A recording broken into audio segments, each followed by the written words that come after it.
At exactly 7:18 on a rainy Thursday morning, single father Marcus Reed opened his front door and found a towing notice hanging from his truck. At first, he thought somebody had made a mistake, but then he noticed the bright red HOA warning sticker across the windshield that read, "Final violation, vehicle removal authorized." Marcus stood there staring at the paper while rain soaked through his hoodie.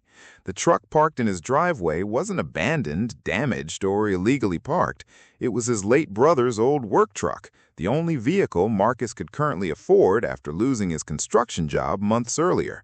But according to HOA President Sharon Wells, the truck was lowering neighborhood standards, and within weeks, the fight over that truck would spiral into lawsuits, police reports, and one of the biggest HOA scandals the neighborhood had ever seen. Marcus was raising his 10-year-old daughter alone after his wife died in a car accident 3 years earlier. Money had become tight recently after layoffs hit the construction company where he worked. His brother Kevin had loaned him an older pickup truck so Marcus could continue taking his daughter to school and attend job interviews. The truck looked worn, but still worked perfectly. Unfortunately, Sharon hated it the moment she saw it parked outside. Sharon had become HOA president less than a year earlier and treated the neighborhood like a luxury gated community, even though it was a normal middle-class subdivision in Arizona. She constantly complained about work trucks, trailers, holiday decorations, and lawns. Most residents avoided arguing with her because she immediately threatened fines whenever anyone disagreed. The first violation notice arrived only 3 days after Marcus parked the truck in his driveway. Sharon claimed the vehicle looked commercial and violated community appearance rules. Marcus contacted the HOA, explaining the truck belonged to family and was temporarily being used while he searched for work. Sharon didn't care. She demanded the truck be removed immediately. Marcus tried reasoning with her politely, explaining he literally couldn't afford another vehicle right now. Sharon coldly replied that financial hardship does not excuse rule violations. Soon, more notices started appearing weekly. One claimed the truck leaked fluids, even though it didn't. Another accused Marcus of storing construction-related equipment because a toolbox sat in the truck bed. The fines quickly climbed into thousands of dollars. Then things got worse. One evening, Marcus walked outside and discovered somebody had spray-painted "trash truck" across the driver's side door. His daughter burst into tears when she saw it. Several neighbors suspected Sharon's teenage son might have been involved because he constantly mocked the truck publicly, but nobody could prove anything. Desperate to stop the harassment, Marcus attended the next HOA meeting. Sharon immediately treated him like a problem resident. She displayed photographs of the truck on a projector while claiming it negatively affected property values. Marcus calmly explained his financial situation and reminded everyone he was simply trying to support his daughter after losing his job months earlier. Some residents looked sympathetic listening to him, but Sharon interrupted repeatedly and accused Marcus of refusing community standards.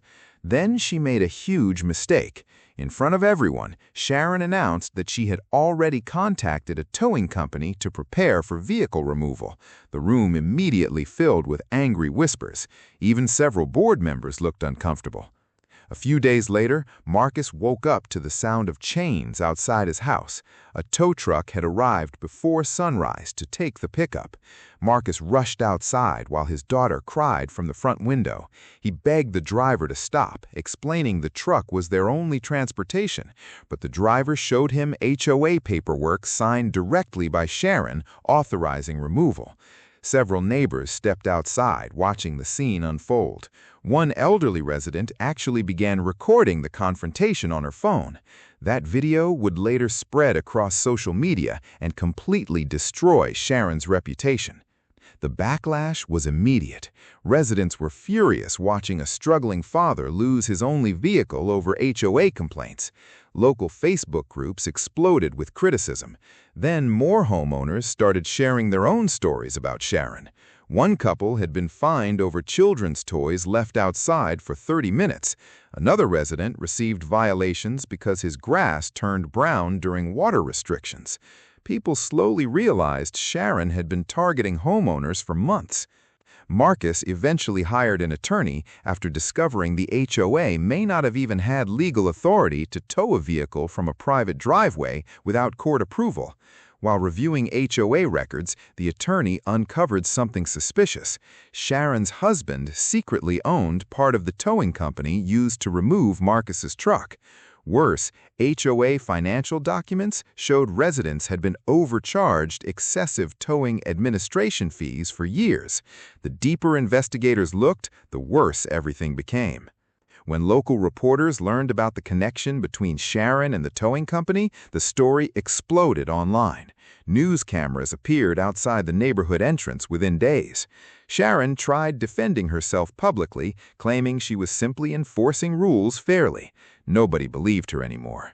Then, investigators discovered several homeowners had been towed under nearly identical circumstances, while Sharon's relatives inside the neighborhood received 0 violations for similar vehicles. At the next HOA meeting, angry residents packed the clubhouse, demanding Sharon resign immediately. People shouted questions about towing kickbacks and selective enforcement. One resident projected financial records onto a wall, showing suspicious payments linked to the towing company. Another homeowner played the viral video showing Marcus begging the tow truck driver not to take his vehicle while his daughter cried in the background. The room erupted with shouting. Then someone announced county investigators were outside. Minutes later, officials entered the building requesting HOA financial records related to vehicle enforcement contracts. Sharon's face immediately went pale. Within weeks, multiple lawsuits were filed against the HOA and the towing company. Sharon resigned as HOA president shortly afterward, while continuing to deny wrongdoing publicly. Investigators later confirmed homeowners had been overcharged thousands of dollars through illegal towing fees connected to Sharon's family business. Eventually, Marcus got the truck back, and the HOA was forced to reimburse legal expenses for several residents. But the moment people remembered most happened several months later.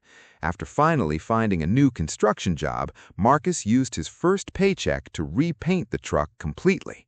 The same neighbors who once watched it get towed gathered outside to help him finish the work. And for the first time in months, Marcus's daughter smiled every time she saw the truck parked safely back in their driveway.